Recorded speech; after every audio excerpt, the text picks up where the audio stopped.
आज आम्ही बहुजन विकास अभियानच्या वतीने विविध शेतकरी बांधवाच्या वतीने माननीय उपजिल्हाधिकारी सन्माननीय मुख्यमंत्री यांना निवेदन देत आहोत की नांदेडप्रमाणे लातूर जिल्ह्यातील शेतकऱ्यांना देखील पीक विमा मिळावा। कारण नांदेडमध्ये 1200 कोटी पैकी 800 कोटी रुपये नांदेडला मिळाले।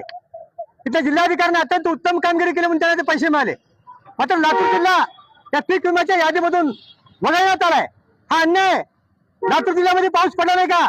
लातूर जिल्हा मराठवाड्यामध्ये नाही का? सरकारने या पीक विम्याच्या कंपनीत चालढकलपणा दूर केला पाहिजे आणि सरकारने तात्काळ सर्व शेतकऱ्यांना पीक विमा कसा मिळेल 2025 चा खरीप पीक विमा आजपर्यंत शेतकऱ्यांना मिळाला नाही, तात्काळ मिळाला पाहिजे ही मागणी घेऊन बहुजन विकास अभियान न्यायिक आंदोलन करत आहे।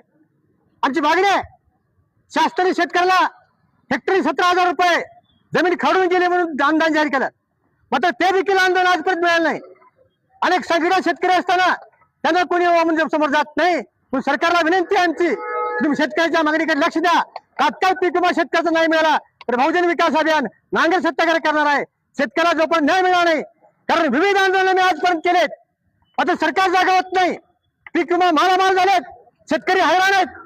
करोडोचं फळ त्या पीक विमा कंपनीला होत आहे, मात्र शेतकरी आता हैराण असताना लातूर जिल्ह्यातील शेतकऱ्यांना वगळून पीक विमा कंपनीला मालामाल करण्याचे काम जर कोणी करत असेल तर त्याचा बहुजन विकास अभियान जाहीरपणे निषेध करते।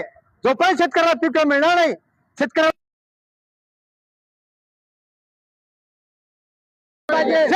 पीक विमा, शेतकऱ्याला पीक विमा, शेतकऱ्याला पीक विमा, शेतकऱ्याला 17,000 रुपये, शेतकऱ्याला 17,000 रुपये, शेतकऱ्याला न्याय, शेतकऱ्याला न्याय।